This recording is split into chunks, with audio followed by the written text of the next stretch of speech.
नमस्कार, times of Bharat पर आपका बहुत बहुत स्वागत है। आपके साथ मैं हूं राकेश पांडे। शाम के 5 बजने वाले हैं। वक्त हो गया है देश के सबसे पसंदीदा डिबेट शो राष्ट्रवाद का। राष्ट्रवाद यानी देश से बढ़कर कुछ नहीं। क्या संभल टू नागपुर दंगाइयों का पक्का इलाज सिर्फ और सिर्फ योगी मॉडल है? सवाल यह भी कि संभल में मस्जिद के सदर की गिरफ्तारी पर पूरा गदर क्यों मचा है? नागपुर हमले के मास्टरमाइंड फहीम खान के अवैध निर्माण पर आज प्रशासन का बुलडोजर चला। फहीम खान के 2 मंजिला घर को बुलडोजर से गिरा दिया गया, जबकि दूसरे आरोपी यूसुफ के घर पर भी बुलडोजर की कार्रवाई हुई। इस बीच संभल में सांसद जियाउर रहमान बर्क के घर पर अब से थोड़ी देर पहले प्रशासन की टीम पहुंची है। अवैध निर्माण के मामले में बर्क को कई बार नोटिस दिया गया, जवाब आया नहीं, लिहाजा प्रशासन की टीम बर्क के घर पर पहुंची है। सवाल है कि क्या बर्क पर भी एक्शन होने वाला है? इस बीच मस्जिद के सदर जफर अली की गिरफ्तारी के बाद सियासत तेज हो गई है। एक तरफ पुलिस की टीम अलर्ट मोड पर है, लगातार फ्लैग मार्च कर रही है। पिछले 24 घंटे में 3 बार फ्लैग मार्च हुआ। तो समाजवादी पार्टी दंगा भड़काने के आरोपी जफर अली के समर्थन में उतर आई है। समाजवादी पार्टी आरोप लगा रही कि झूठे केस में फंसाया जा रहा। अब सवाल है कि क्या वोट बैंक के लिए सपा को दंगा आरोपियों की गिरफ्तारी का विरोध किया जा रहा है? आज इसी मुद्दे पर डिबेट, लेकिन सबसे पहले इस रिपोर्ट को देखिए।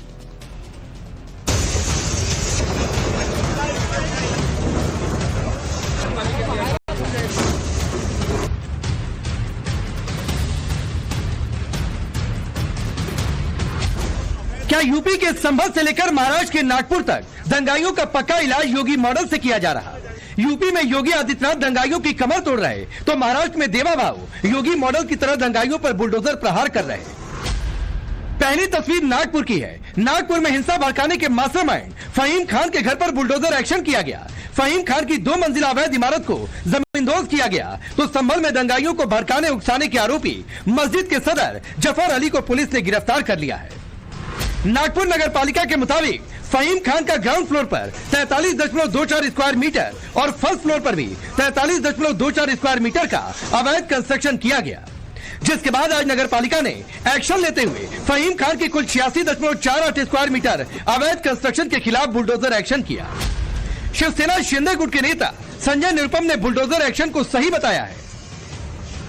बिल्कुल, जो फहीम खान के 2 मंजिले घर के ऊपर आज कल जो बुलडोजर चला, मैं उसका स्वागत करता हूं, क्योंकि हिंदुस्तान में जितने भी दंगाई हैं और जो बिना कारण हिंदुस्तान के अलग अलग शहरों में जिहादी प्रवृत्ति के लोगों के साथ मिलकर कॉन्स्पिरेसी करके लोगों की, अपने मुस्लिम समाज के लोगों की भावनाओं को भड़का करके जो दंगे भड़काते हैं, आग लगाते हैं, बेगुनाह लोगों की गाड़ियां जलाते हैं, पुलिस वालों पर पत्थर फेंकते हैं, ऐसे दंगाइयों के ऊपर बुलडोजर कार्रवाई होनी चाहिए और उनके अवैध निर्माण काम तोड़ने चाहिए और उनकी प्रॉपर्टी जब्त करके उससे पैसा लेकर के जो नुकसान हुआ है उसकी भरपाई करनी चाहिए। फहीम खान नागपुर दंगे का मास्टरमाइंड है, बाकी दंगाइयों पर भी एक्शन जारी है। इस बीच संभल में 24 नवंबर को हुई हिंसा मामले में योगी की पुलिस ने एक्शन लिया है और जामा मस्जिद के सदर जफर अली को गिरफ्तार किया। जफर अली पर दंगा भड़काने का आरोप लगा है। कल जफर अली को 4 घंटे की पूछताछ के बाद एसआईटी ने गिरफ्तार कर लिया। बच्चों को इन्होंने मारा, इन्होंने कहा बच्चों का जितने भी मरे सबको पुलिस ने मारा, प्रशासन ने मारा। अब देखते हैं क्या होगा आगे। आज के लिए बुलाया है और बुलाने के बाद गिरफ्तारी की है, तो यानी कि पुलिस ने पहले पूछताछ की है, एसआईटी ने प्रॉपर पूछताछ की है, एविडेंस कलेक्ट किए हैं, जो कि हमारा काम भी है। हमने एविडेंस कलेक्ट किए हैं, प्रॉपर एविडेंस कलेक्ट करके हमने विधिवत जो कानून के अनुसार जो कार्रवाई है वो की है, विधिवत हमने गिरफ्तारी की है और जो हमने सारे एविडेंसेस है माननीय न्यायालय के समक्ष हमने रखे हैं और आगे भी रखेंगे। जफर अली की गिरफ्तारी पर सियासत तेज हो गई है। संभल कोर्ट के बाहर वकीलों का एक धड़ा जफर अली के समर्थन में नारेबाजी कर रहा और गिरफ्तारी का विरोध कर रहा। जफर अली के समर्थक पुलिस पर जबरन गिरफ्तारी करने का भी आरोप लगा रहे। पुलिस की दंडात्मक कार्रवाई वकीलों के खिलाफ भी चल पड़ी है। जामा मस्जिद के सदर जफर अली एडवोकेट को काफ़ी दिनों से धमकाया जा रहा था कि तुमने जो ये बयान दिया है कि हड़दंग कर 24 तारीख को जो संभल में घटना हुई है उसके लिए पुलिस जिम्मेदार है। पुलिस ने जानबूझकर जनता पर गोली चलाई जिसमें 5 आदमी मारे गए। पुलिस जो है 5 आदमियों के मारने की कातिल है।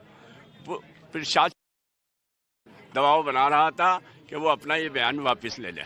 उन्होंने बयान वापस लेने से इनकार कर दिया, सोचकर कि ये आयोग के सामने हमारे खिलाफ बयान न दें। उन्हें बयान लखनऊ जाने से पहले ही अरेस्ट कर लिया। ये पुलिस की धांधली है, पुलिस की गुंडागर्दी है। तो समाजवादी पार्टी की ओर से भी संभल के मुद्दे पर सियासत जारी है। दंगाइयों के समर्थन में उतरी समाजवादी पार्टी के नेता राम गोपाल यादव तो जफर अली को झूठे केस में फंसाने का आरोप लगा रहे। जफर अली को अरेस्ट किया है संबल हिंसा वाले मामले में। वो सब सारे झूठे केस बनाए जा रहे हैं, लोगों को टेरराइज किया जा रहा है, उनकी संपत्ति का नुकसान किया जा रहा है, घर में घुसकर महिलाओं और लड़कियों तक से बदतमीजी की जा रही है, ये सब कुछ हो रहा है।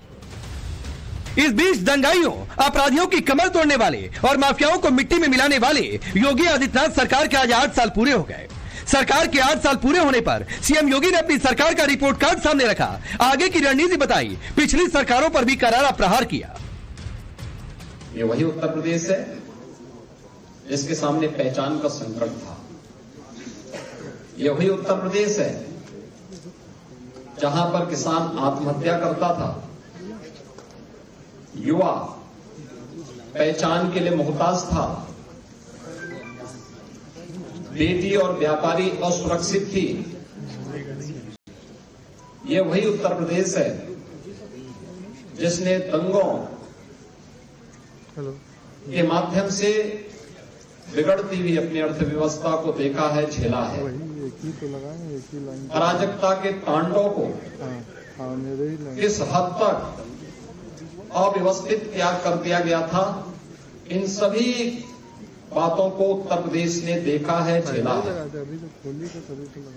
लेकिन प्रदेश वही, तंत्र वही,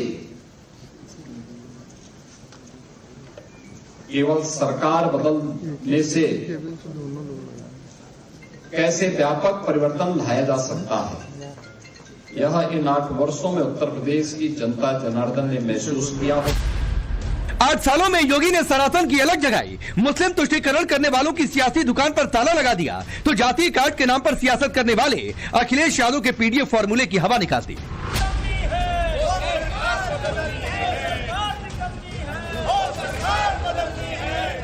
योगी सरकार के 8 साल पूरे होने पर समाजवादी पार्टी आज बबूला है। कानून व्यवस्था के मुद्दे पर समाजवादी पार्टी के सांसदों ने प्रदर्शन किया और सीएम योगी के इस्तीफे की मांग की।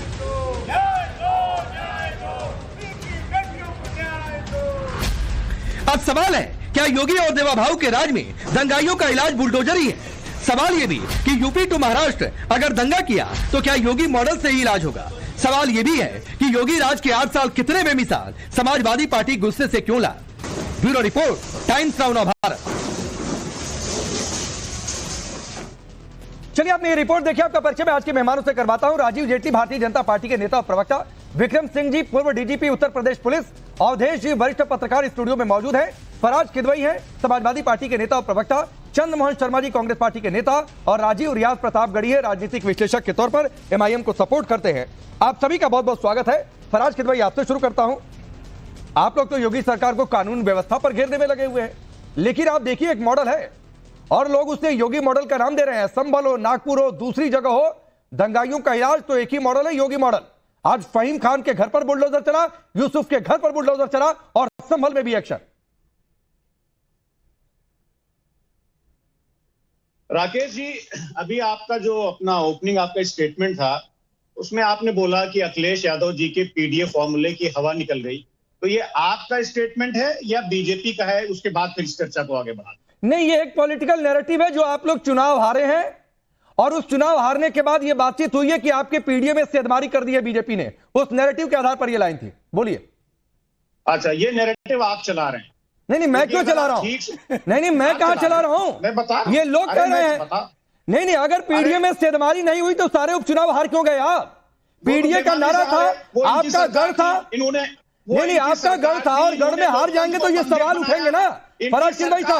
और ये सवाल था कि पीडीए में सेधमारी हो गई, बंधक बनाया, लोकतंत्र की हत्या की, तब जीते ये। लोकसभा के जनरल चुनाव में क्या हुआ राकेश पांडे जी? ये नैरेटिव आप सेट कर रहे हैं।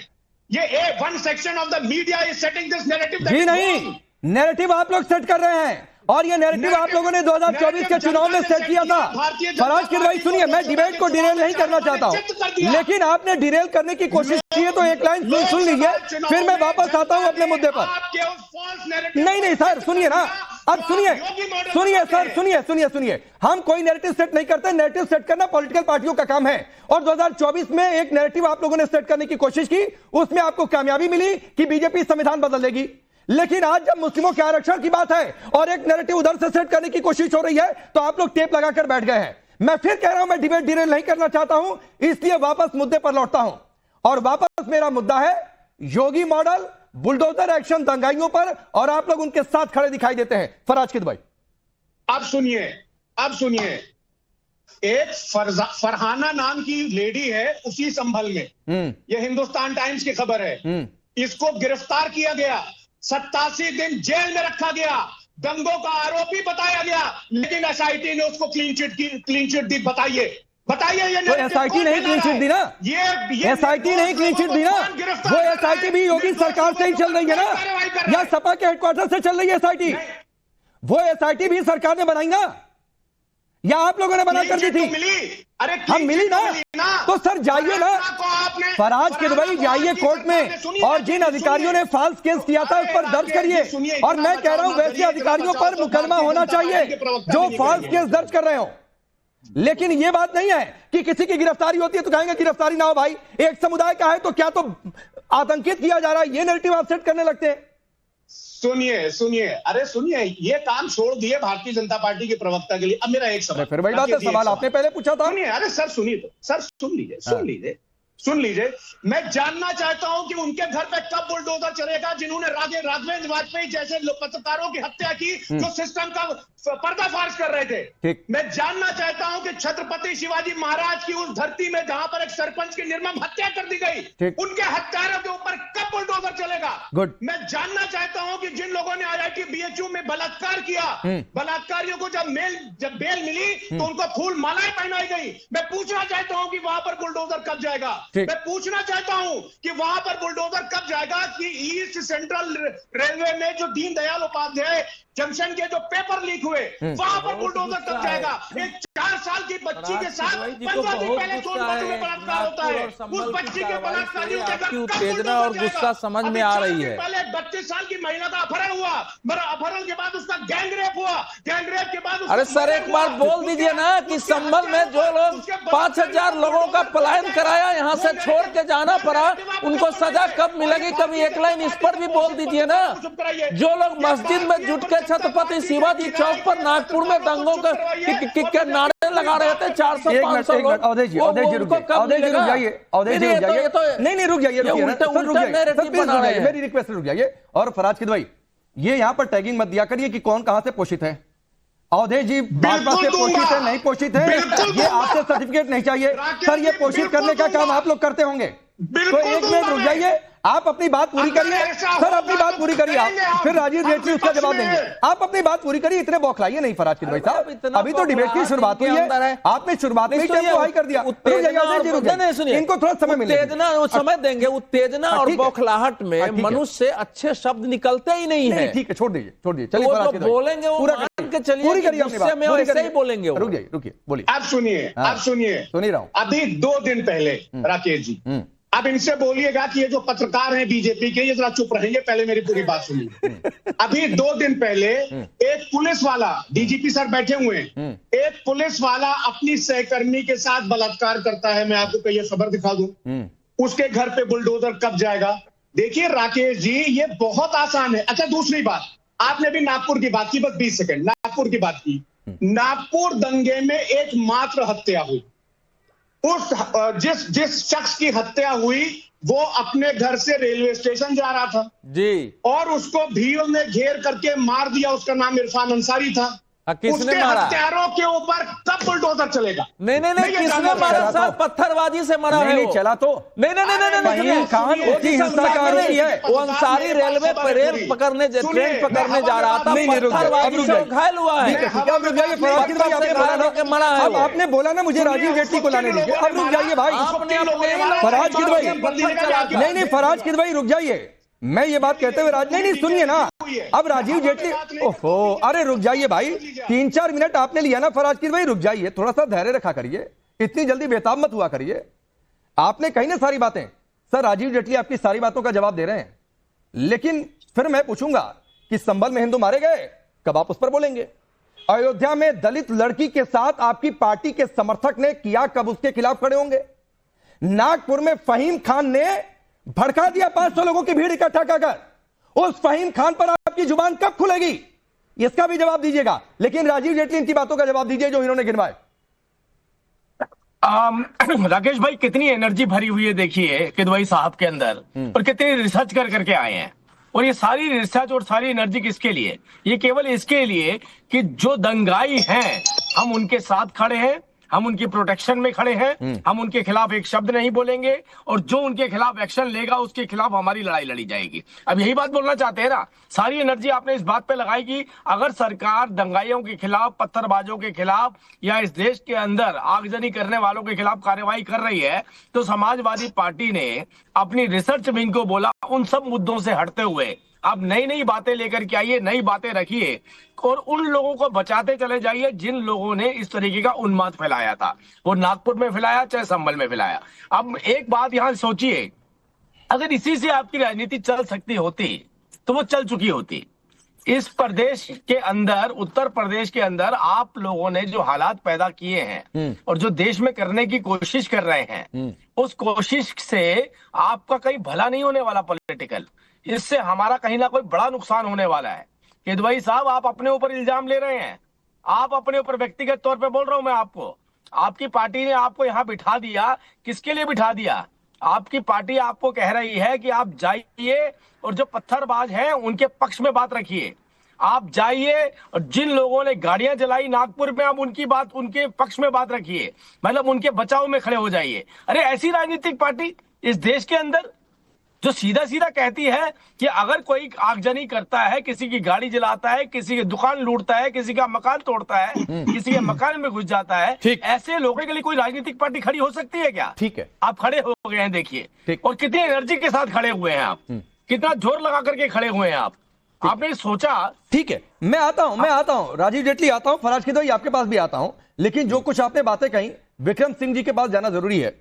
सर, एक चीज, संभल में जामा मस्जिद के सदर की गिरफ्तारी होती है, एसआईटी बुलाती है, 4 घंटे पूछताछ करती है, उनको कोई आधार मिला होगा जिसके बाद गिरफ्तारी।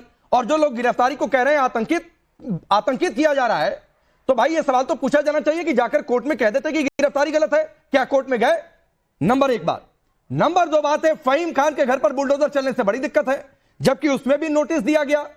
कितने स्क्वायर मीटर जमीन पर कितना अवैध निर्माण था? आपके हिसाब से ये दोनों कार्रवाइयां सही हैं या गलत हैं?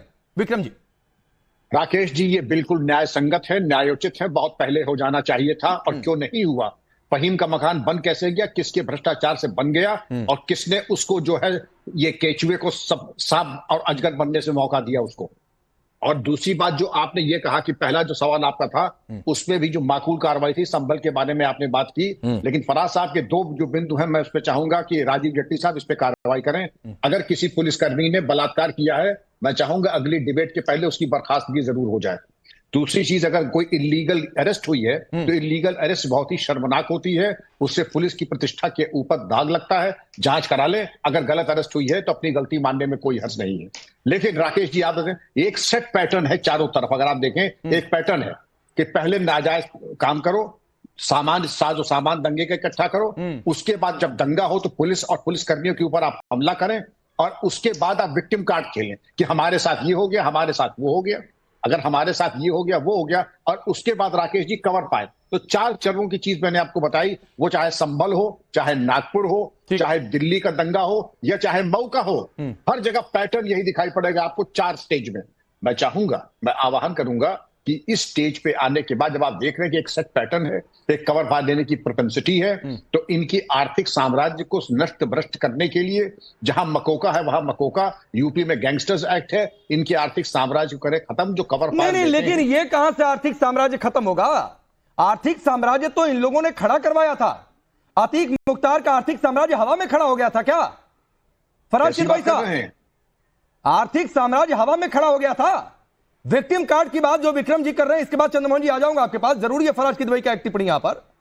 विक्टिम कार्ड, संभल में पत्थर इकट्ठा हो गए, पत्थरबाजी हो गई, नागपुर में पत्थर इकट्ठा हो गए, तो ये प्लानिंग नहीं थी क्या? और आप खड़े हो जाते हैं उनके समर्थन में। देखिए, बड़ा ये ताजुब होता है कि जो सरकार पिछले 8 साल से उत्तर प्रदेश में चल रही है और मध्य प्रदेश में छोटे इंजन की सरकार है, माननीय प्रधानमंत्री जी 11 साल से इस देश का नेतृत्व कर रहे हैं, और अगर कहीं दंगा हो जाता है तो राकेश पांडे जी पूछेंगे फराज किदवाई साहब बताइए ये दंगा क्यों हो रहा है। अगर कहीं कोई हत्या हो जाती है तो अरे फराज किदवाई साहब ये हत्या क्यों हो गई। अगर कहीं पत्थर चल जाते हैं, अरे फराज किदवाई साहब ये किदवाई साहब हम तो दंगाई के खिलाफ खड़े हैं ना, सुनिएगा राकेश जी, ये बात बोल रहे हैं बुरा न मानिएगा, समाजवादी पार्टी ने खुले तौर पे ऐलान कर दिया है कि जब भी कोई दंगा करेगा, पत्थर मारेगा तो हमारी पार्टी प्रोटोकॉल के तहत उसके साथ खड़ी हो जाएगी। हम तो इसमें प्रश्न उठा रहे हैं, हमारी सरकार है, हमें थोड़ी पता है अखिलेश यादव की जिम्मेदारी नहीं है, इसके लिए भारतीय जनता पार्टी और उनकी सरकार नहीं, मैं दुरुस्त कर देता हूं। मत करिए, सीधी सीधी बात बताइए। मैं आपसे बोल रहा हूं कि हम क्लियर हैं, दंगाई बख्शे नहीं जाएंगे, और आप कह रहे हैं हम दंगाई के साथ खड़े हैं। ये दो ही तो फर्क है हमारे और आप में। अच्छा एक मिनट राजीव भाई, एक मिनट राजीव जेटली, एक मिनट फराज किदवाई सुनिए ना, मैंने ये नहीं पूछा कि हत्या क्यों हो गई, दंगा क्यों हो गया। सर सवाल या तो ठीक से सुना करिए, मैंने इसीलिए बोला कि पॉलिटिकल पार्टियां नैरेटिव सेट करने का काम करती हैं। मैंने ये कभी सवाल नहीं पूछा सभा से या आपसे फराज किदवाई कि ये दंगा क्यों हो गया, पत्थर क्यों चल गए। मेरा सवाल है कि आप लोग उनके समर्थन में जाकर खड़े क्यों हो जा रहे हैं। संभल में मुआवजा देना होता है तो आप जाकर खड़े हो जाते हैं, और महाकुंभ में कुछ हिंदू मर गए तो अखिलेश यादव कहते हैं हम नहीं जाएंगे क्योंकि आप कहेंगे पॉलिटिक्स कर रहे हैं। हिंदुओं के साथ आप खड़ा होना खुद को नहीं दिखा पाते हैं। संभल में हिंदू मारे, नहीं सुनिए सर, संभल में हिंदू मारे गए उस पर आपकी जुबान सिल जाती है। नागपुर में हिंदुओं का घर जला दिया गया, आपकी जुबान सिल जाती है। सवाल यह होता है, सवाल ये नहीं होता कि क्या हुआ और क्यों हुआ, सवाल ये है कि आप उनके साथ खड़े क्यों हो जाते हैं। राकेश जी आप प्लीज अनइंटरप्टेड सुनिएगा, मुझे 2 चीजों के जवाब देने। जब आज से 20 साल बाद आप अपनी ये डिबेट्स देख रहे होंगे और जब ये सुन रहे होंगे कि मैंने किस तरह से उन लोगों का साथ दिया जो इस देश में हिंदू और मुस्लिम में आपस में झगड़ा करा रहे हैं, तो उसमें आपको भी कहीं ना कहीं नहीं फराज किदवाई, मैं क्या करता हूं सर, नहीं सुनिए ना, मैं क्या करता हूं हर रोज दिन के समाप्त होने पर अपना खुद का विश्लेषण करता हूं सर, और अपने शो को भी 10 बार देखता हूं कि मैंने क्या सही किया, क्या गलत किया, कहां इंप्रूवमेंट होनी चाहिए। सर अपने गिरबान में आप नेता लोग झांका करिए कि आप लोग अपनी सियासत के लिए और वोट बैंक के लिए आप लोग किस तरीके से समाज का नुकसान कर रहे हैं और किसके समर्थन में जाकर खड़े हो जा रहे हैं, ये आप अपने गिरबान में झांका करिए। 10 सेकंड बोलिए राजीव जी, फिर मैं चंद्रमोहन जी के पास जा रहा हूं। मैं एक ही बात ये कह रहा हूं, आपने भी एक प्रश्न उठाया और बार बार आप उस पर उठा रहे हैं। 20 साल बाद आपकी पार्टी नहीं होगी किदवाई साहब, अगर इस तरीके से दंगाइयों के साथ खड़े रहे और हर दंगाइयों को मुसलमान बता दिया, अगर हर दंगाई को मुसलमान बता दिया, एक बार आपको मैंने सुना, मेरी बात सुनिए। हमने कहा आपसे कि हम दंगाइयों के साथ क्यों खड़े हैं और आप बोल रहे हैं मुसलमानों पर इल्जाम लगा रहे हैं, मतलब हर मुसलमान को दंगाई बता दिया आपने। हम तो दंगाई बोल रहे हैं, आपने उसको धर्म में परिवर्तित कर दिया। आपने स्टैंप लगा दी समाजवादी पार्टी ने कि दंगाई मुसलमान ही होता है क्या। ठीक है, हम तो कह रहे हैं अगर कोई गलत काम कर रहा है तो उसके खिलाफ एक्शन होना चाहिए। इस देश के अंदर मर्डर करने वाला, बलात्कार करने वाला, दंगा करने वाला तो किसी भी जाति और धर्म से क्यों ना आता हो, उसके खिलाफ कार्रवाई होती है। ठीक है, अब आगे बढ़ने दीजिए मुझे डिबेट, अब आगे बढ़ने दीजिए मुझे डिबेट में। दोबारा आऊंगा यहाँ पर लौट कर आऊंगा। अब चंद्रमोहन जी, सवाल ये नहीं है कि दंगा क्यों हुआ, अरे हो गया चलिए ठीक है, उस पर कार्रवाई भी हो रही है। सवाल ये उठता है कि फहीम खान के समर्थन में जाकर खड़े हो जाएंगे। सवाल ये उठता है कि संभल में जो सदर की गिरफ्तारी हुई, सदर पुलिस को लेकर पब्लिक फोरम पर क्या कहा जा रहा है सदर की ओर से, और आप उनके समर्थन में गिरफ्तारी हो रही है। अदालत देखेगी गिरफ्तारी सही हुई गलत हुई, पुलिस सही है या सदर सही है, या फिर नेता बैठकर ऐसी बातें करेंगे कि एक समाज में आक्रोश फैले।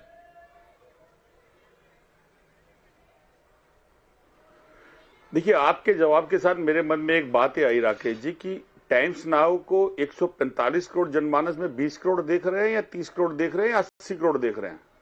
अगर 80 करोड़ इसको नहीं देख रहे हैं तो फिर 20 करोड़ की तादाद से हिंदुस्तान के अंदर आपकी बात कैसे सही हो गई, आप उसके ऊपर कैसे इंप्लीमेंट कर रहे हैं। ठीक उसी तरह से अगर 80 करोड़ की तादाद के अंदर भारतीय जनता पार्टी अपनी मनमानी तरीके के साथ अपने किए हुए एक्शन को हम 20 करोड़ की तादाद वाले एग्जाम्पल की तौर के ऊपर विपक्ष की बात को आपके साथ मिलकर आपने नैरेटिव के गलत ठहराए, तो ये पैमाना कौन डिसाइड करता है? आप करते हैं, देश की जनता नहीं डिसाइड करती इस बात को। क्योंकि सबका साथ सबका विकास देश के प्रधानमंत्री बोलते हैं और उन्हीं की बात को विपक्ष कहलाता है, उसी की बात को सपा बोलती है, उसी की बात को कांग्रेस बोलती है, दूसरी पार्टी बोलती है। कल से कहलवा दीजिए लाल किले पे खड़े होकर देश के प्रधानमंत्री से, अनिल जी से, कि कोई सबका साथ नहीं, सबका विकास नहीं, और देश के अंदर जिस वर्ग के ऊपर आप टारगेट करते हैं उस वर्ग को देश से बाहर कर दीजिए। हम मतलब फहीम खान नहीं, फहीम खान चूंकि खान है तो उसके घर पर बुलडोजर नहीं चलना चाहिए। पार्लियामेंट में जामा मस्जिद के सदर नहीं, जामा मस्जिद के सदर जफर अली हैं, वो अली है, इसलिए उन पर एक्शन नहीं होना चाहिए आपके परिभाषा के हिसाब से। और चंद्रमोहन जी, मैं आप ही के पास हूं सर, एक छोटा सा काउंटर है, एक छोटा सा काउंटर है सर। आपने कहा ना कि हम 20 करोड़, तो सर आप 20 करोड़ की बात करेंगे, आप 120 करोड़ को छोड़ दे रहे हैं। मैं कह रहा हूं 140 करोड़ की बातचीत करिए, सभी देशवासियों की बातचीत करिए। और आप ये क्यों 20 करोड़ वाला राग लेकर आए, मुझे पता है, क्योंकि आपकी पार्टी धर्म के आधार पर आरक्षण की बात कर रही है, इसलिए आपकी पार्टी का एक नैरेटिव है, सिर्फ 20 करोड़ की बात करो, 140 करोड़ की बात मत करो। मैं आपको सोल्यूशन दे रहा हूं, अनिल जी सुन रहे हैं। अनिल जी, देश के प्रधानमंत्री को जब वो पार्लियामेंट लगे तो कहलवा दीजिए कि देश के अंदर जो हिंदू बोलेगा वो बात सुनी जाएगी, देश के अंदर एक वर्ग मुसलमान की बात नहीं सुनी जाएगी, सारा विपक्ष तो, आपके साथ खड़ा। अरे मैं कह रहा हूं सबकी बात सुनी जाए, आप जैसे ये कौन सा तर्क हुआ चंद्रमोहन जी? संविधान सिखाता है इस बात नहीं, ये कौन सा तर्क हुआ गलत कानून कि सिर्फ एक वर्ग की बात सुनी जाए? कि मुस्लिम ठहरा, आपको हिंदुओं की बात सुनी जाने से बड़ी दिक्कत है क्या? अभी जज गोगोई साहब का ही डिसीजन था कि सरकारें जज नहीं होती हैं, कोर्ट के द्वारा दिए हुए डिसीजन होते हैं। और अगर कोर्ट मौका देती है एक मुस्लिम को कहने के लिए और उसको मुस्लिम होते हुए उसकी बात कहने के लिए मौका देती है, अगर विपक्ष ये बात करता है तो विपक्ष नैरेटिव कैसे होगा कि वो गद्दार है? विपक्ष का नैरेटिव कैसे होगा कि वो अपनी बात नहीं सुन रहा? कैसे अरे किसने किसको गद्दार कह दिया भाई? कांग्रेस का हो जाएगा? यहाँ कहाँ गद्दारी वाली बात आ गई? लिख के लाई, कहां से क्या लेकर चले आए? आपके सहयोगी कल राणा सांगा को गद्दार बता रहे थे कल परसों, तो ये गद्दारी वाली बात मत यहां पर लेकर आइए। अब नहीं, ठीक है अवधेश जी, ठीक है। एक प्रवक्ता अगर अपनी बात कह रहा था तो आप उसको गलत साबित करने में लगे हुए थे। अरे फिर वही बात है, उसका तरीका गलत साबित क्या मतलब? सवाल ना पूछे आपके हिसाब से, मतलब सवाल ना पूछे, काउंटर ना करें, कार्रवाई करिए, काउंटर ना करें, तो फिर सर ये डिबेट का कार्यक्रम है, देखिए ये सामान्य चर्चा का कार्यक्रम नहीं है, संगोष्ठी नहीं है। और डिबेट में अलग अलग विचार होते हैं, मैं आपके भी विचार का सम्मान करता हूं, फराज किदवई का भी सम्मान करता हूं, लेकिन ऐसा नहीं है कि मैं अपनी बात अपने सवाल नहीं रखूंगा। तो सर ये संगोष्ठी का कार्यक्रम नहीं है, मैं आपसे हाथ जोड़कर कह दे रहा हूं। जो गैस बुलाते उनका है, आपका नहीं है। नहीं, ठीक है सर। अब अवधेश जी, इन्होंने कहा कि 20 करोड़ पर इनका ज्यादा जोर था। मैं फिर कह रहा हूं डिबेट डिरेल नहीं करना चाहता हूं, क्योंकि फिर वो हो जाएगा मुस्लिम आरक्षण पर डिबेट नहीं चल रही है। लेकिन इनका जोर है, कह रहे हैं हिंदुओं की बात सुनी जाए, मुस्लिमों की ना सुनी जाए। अरे मैं कह रहा हूं सबकी सुनी जाए, इनका जोर है कि हिंदुओं की ना सुनी जाए। नहीं, अगर संभल से कोई मुसलमान वहां से पलायन कर गया होगा तो उसकी बात अवश्य सुनी जानी चाहिए, वो भी नागरिक है। एक शब्द तो निकलना चाहिए कि संभल से 1978 से लेकर इस बीच में कई हजार लोगों को, उसमें संपन्न लोग भी थे, घर छोड़ने को क्यों मजबूर होना पड़ा? या नागपुर के दंगे में एक भी हिंदू शामिल है तो उसको होना चाहिए।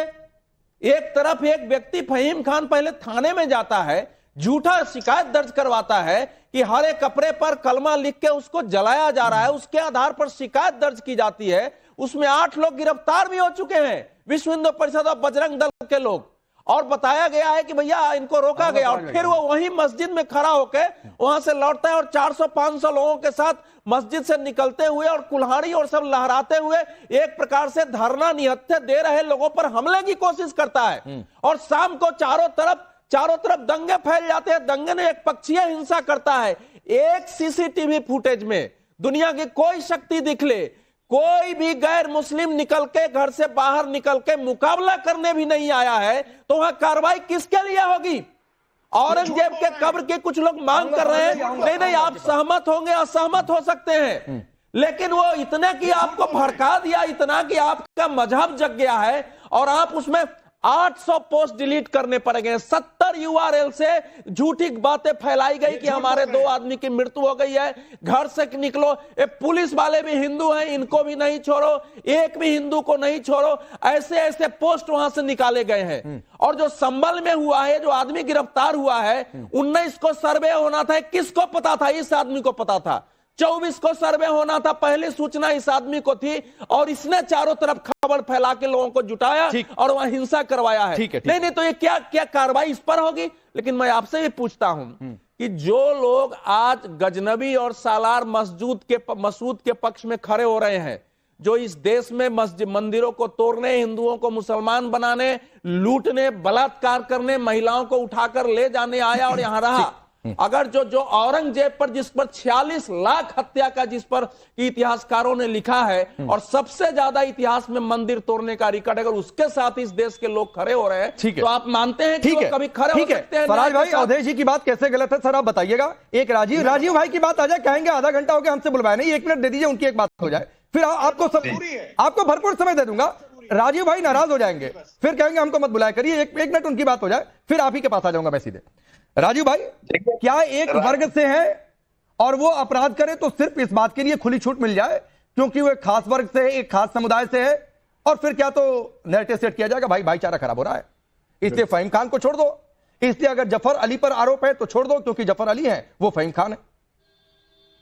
राकेश भाई, जितने दंगे हुए इस मुल्क में, चाहे वो मेरठ हो, मलियाना, दरभंगा, जबलपुर, हाशिमपुरा, गुजरात, हर जगह मुसलमानों का नुकसान हुआ। 90% जो जानो माल का नुकसान होता है सिर्फ मुसलमानों का होता है। अच्छा, और हिंदुओं का नहीं होता है? ये कहां से आपने परिभाषा तय कर दी भाई? दोनों पक्षों का नुकसान होता है।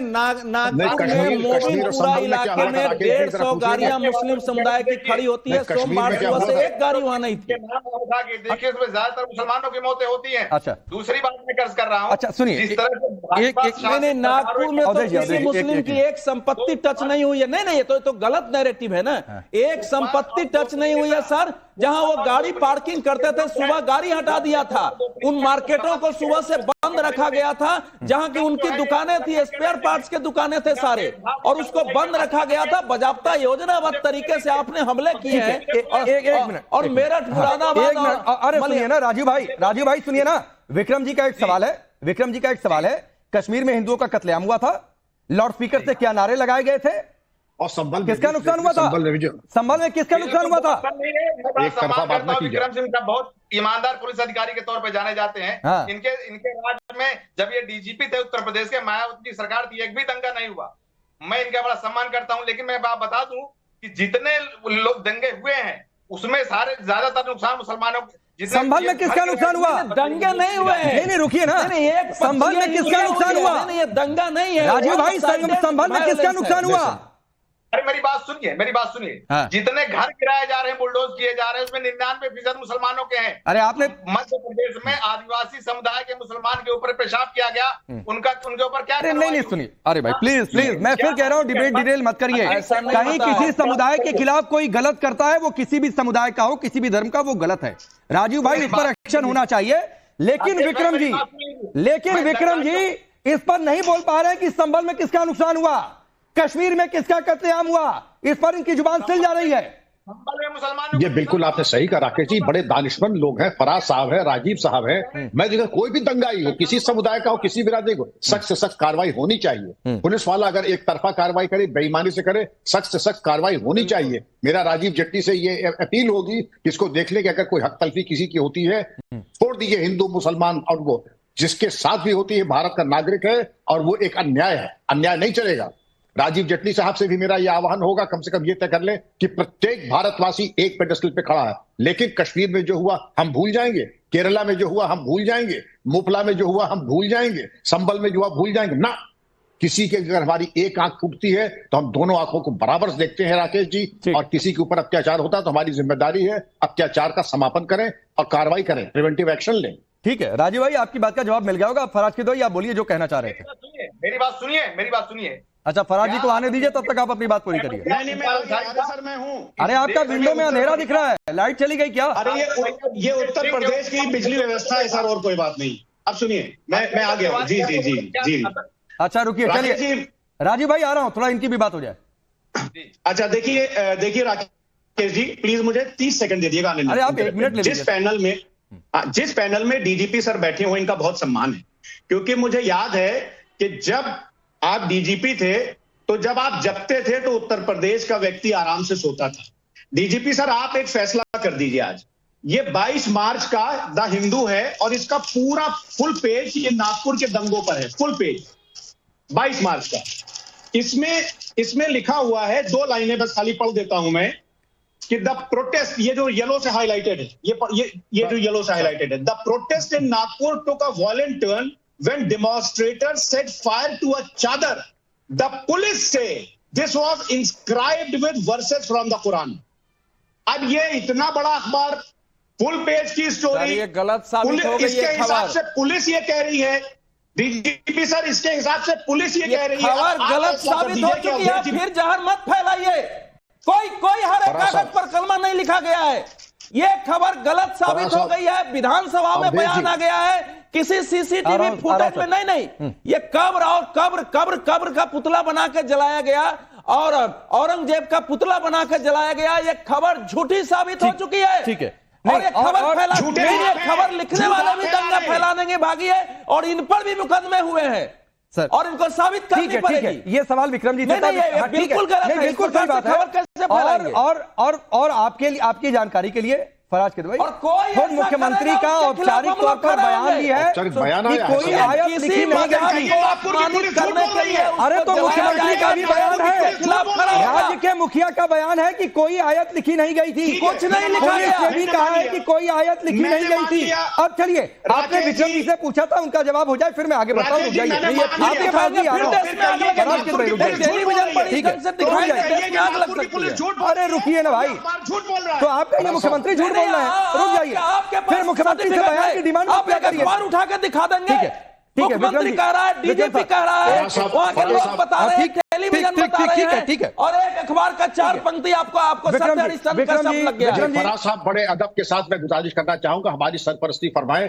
जब सदन के पटल पे मुख्यमंत्री ने यह आश्वासन दिया कि ऐसी कोई बात नहीं हुई है, तो हमारे ऊपर उनके एतबार न करना, उनके बात के ऊपर वो मुनासिब नहीं होगा। मैं एक और गुजारिश, हमारी सरपरस्ती फरमाएं, आप हमें ये बता दें कि आपका क्या हुक्म है। ये मैं वादा करता हूं कि डीजीपी गुजरात से कहना होगा, क्योंकि आपकी बात की हम सब बड़ी इज्जत करते हैं, आप कानून हमसे ज्यादा जानते हैं। अब जो बताएं, मैं आपके सामने कह रहा हूं कि आप मेरी किताबें पीछे देखें, रामायण गीता के बगल में ही कुरान पाक भी रखी हुई है। हम ये खुदा शाहिद है कि हम सबकी बराबर की इज्जत करते हैं। आप हमें हुक्म दे, मैं डीजी गुजरात से अभी बात करके कहता हूं कि इसकी जरा जांच कर लें, क्योंकि फराज साहब ने ये फरमाया है। ठीक है, ठीक है। नहीं, डीजीपी, अरे विक्रम सिंह जी, डीजीपी का बयान आ चुका है कि कभी भी ऐसा कोई कलमा लिख के जलाया ही नहीं गया। ये पूरी अफवाह फैलाई गई है। ठीक है, नहीं मैं ऐसा कैसे हो सकता है? सुनिए फराज भाई सुनिए, ये पूरे अफवाह नहीं सुनिए फराज भाई, आप जो भी आर्टिकल दिखा रहे हैं, मैंने उसको पढ़ा तो नहीं है, लेकिन मैं बता देता हूं। हाँ ठीक है, लेकिन मैं आपको बता दूं, मुख्यमंत्री ने सदन के पटल पर और वहां के जो पुलिस आयुक्त है रविंद्र कुमार सिंघल, जिन्होंने बाद में ये स्पष्ट कर दिया कि ये सिर्फ अफवाह थी, कोई आयत नहीं लिखी गई थी। ये पुलिस की ओर से स्पष्ट किया गया है सर। ये बाइट भी हम तक आई थी, वो बाइट भी हमने चलाई थी सर। इसलिए इस सर जो है डिबेट को खत्म करिए। और मैं आपसे कहता हूं सर, आप कह रहे हैं ना, और मैं क्यों आप कह रहे हैं नैरेटिव की बात, संभल में मैं बार बार ये चैलेंज दे चुका हूं और कोई सपा का नेता पूरा नहीं कर पाता इस चैलेंज को सर। संभल में जो हिंदुओं का नुकसान हुआ, नागपुर में हिंदुओं को जो टारगेट किया गया, सर आप उस पर क्या 1 मिनट तक बोल पाएंगे नॉन स्टॉप? राकेश जी देखिए, संभल में अगर हिंदू भाइयों का नुकसान हुआ है, अगर क्यों अरे सुनिएगा, तो ऐसा थोड़ी ना कि जो आप कहेंगे वो मैं बोलूंगा। आप सुनिए, आपका जवाब मैं दे रहा हूं। संभल में अगर हिंदू भाइयों को नुकसान हुआ है, नागपुर में अगर हिंदू भाइयों को नुकसान हुआ है, देश के किसी कोने में अगर हिंदू भाइयों को नुकसान हुआ है, और बांग्लादेश में अगर हिंदू भाइयों का नुकसान हुआ है, तो गलत है, हम उसकी निंदा करते हैं। लेकिन बोलिए कि जो इरफान अंसारी की हत्या हुई, उसकी निंदा भारतीय जनता पार्टी करती है कि नहीं करती? अरे उसी इरफान अंसारी की हत्या का जिम्मेदार फहीम खान है। से हुई है, उसको पत्थर लगे थे सर, मैं स्टेशन जा रहा था, मैंने वो खबर पढ़ी। हाँ तो कोर्ट में जाने दीजिए ना। नहीं, वो पत्थरबाजी से हुई है, पत्थर जो लोग चला रहे थे वो। मैं इसलिए ये बात कह रहा हूं फराज किदवई भाई, क्योंकि पुलिस के मुताबिक मुख्य आरोपी है फहीम खान। फहीम खान को जिम्मेदार मान रही है पुलिस, इसलिए मैं कह रहा हूं कि फहीम खान मुख्य जिम्मेदार है। इसलिए मैं कह रहा हूं पुलिस की उस कथनी के आधार पर। और आपको ये सामान्य बात नहीं समझ में आ रही है तो सर ये आपकी सोच है, क्योंकि फहीम खान आपको सिर्फ खान दिखता है। सर सुनिए, sir 10 second sir 10 second police वहां पर सही है और यहाँ पर झूठी है। नहीं तो ठीक है अब सुनिए फराज के भाई, फराज के भाई सुनिए ना सर, मैं इसके बाद राजीव भाई के पास जाऊंगा। पुलिस ने कब कहा कि हिंदुओं ने मार दिया? अच्छा चलिए, नहीं पूरी खबर मैंने पढ़ी है भाई। वो ट्रेन पकड़ने जा रहा था, पत्थर चल रहे थे, वो पत्थर उनको लग गई, पत्थर से उसकी दुखद मृत्यु हो गई है। उसके बाद हॉस्पिटल में जाकर उस आदमी ने दम तोड़ा है। ये दुखद घटना है। नहीं आप सुनिए, लेकिन ये पत्थरबाजों की आलोचना की बजाय किसकी ठीक है राजीव जेटली, हिंदुओं का नुकसान हुआ तो ये अगर कह रहे हैं, लेकिन जफर अली की गिरफ्तारी हुई तो इनके नेता राम गोपाल यादव सीधे कह रहे हैं कि आतंकित कर रही है पुलिस, उसमें अगर मगर नहीं लग रहा है। फहीम खान पर एक्शन हुआ तो उसमें अगर मगर नहीं लगेगा, क्योंकि वो फहीम खान है और यहां पर जफर अली हैं, एक समुदाय से हैं, इसलिए उनमें कोई अगर मगर नहीं है। लेकिन हिंदू की बात आती है तो अगर मगर पता नहीं क्या क्या सब आ जाएगा। मैं तो किदवई साहब से एक आग्रह करूंगा और सभी राजनीतिक पार्टियों से जो इस टाइम पे दंगाइयों का साथ दे रहे हैं कि अगर आपने ऐसी आदत डाल ली पत्थर उठाने की और ऐसी आदत डाल ली कि दूसरे को नुकसान पहुंचाना है, तो मुझे लगता है कहीं ना कहीं आप अपना भी आगे नुकसान पहुंचाने वाले। आप देखिए अंतर्राष्ट्रीय स्तर पर भी मुजाहिदीन तालिबान दोनों आपस में झगड़ रहे हैं। पाकिस्तान के अंदर देखिए आपस में कौन से हिंदू हैं, वहां पर दोनों मुस्लिम झगड़ रहे हैं, एक दूसरे के खून के प्यासे हैं। अरे भाई अगर ऐसी आदत डालोगे तो पत्थर हाथ से छूटेगा नहीं, वो अपने को ही मारोगे। और उसका सबूत आपके सामने आ गया कि जिसकी मृत्यु हुई उसके ऊपर भी पत्थर बरसाने वाला कौन था। आप देखते रहिए ना, उन्हें नहीं पता कि आप पत्थरबाजों के साथ खड़े होंगे, आप उनके ब्रांड एम्बेसडर बन जाएंगे, टीवी पर उनको बचाएंगे और आप ये कहेंगे इस देश का कानून उस कानून के सामने फीका है जो हमारा बनाया हुआ है, जिस कानून के अंदर एक पत्थर उठाओ और मस्जिद के ऊपर से नीचे फेंको, घर के ऊपर पत्थर रखो, पुलिस वालों के ऊपर फेंको, पुलिस वाले की हत्या कर दो, डीसीपी के ऊपर अटैक कर दो। ये कौन सा कानून है आपका? ये कौन सी राजनीतिक पार्टी ने अपनी जजमेंट दे दी कि वो लोग ठीक है जिन लोगों ने मारा और वो लोग गुनहगार हैं जिनके ऊपर आपने अटैक करे, जिनके घर जला दिए, जिनको ऊपर कुल्हाड़ी मारी गई। अरे भाई पुलिस वाले घायल हुए आपके सामने, किसने करे? मैं राजीव भाई रोकता हूं और ये कहते हुए फराज भाई कि अगर आपकी पार्टी को लग रहा है कि जफर अली की गिरफ्तारी से आतंकित किया जा रहा है तो सर यहां बोलने की बजाय कोर्ट में जाकर एक याचिका डालनी चाहिए थी कि गिरफ्तारी गलत है, हटाइए इस ऑर्डर को बोलिए पुलिस को रद्द करे, छोड़े जफर अली को। पहले ये एक्शन लेना चाहिए था। फहीम खान के घर पर बुलडोजर चलना गलत है, नियमों के तहत चला, नोटिस पहले दिया गया था, तो सर कोर्ट में जाकर साबित कर दीजिए, फिर आपके साथ में खड़ा रहूंगा। लेकिन ऐसा नहीं कि एक नैरेटिव सेट करिए। आज सबका बहुत बहुत शुक्रिया। लेकिन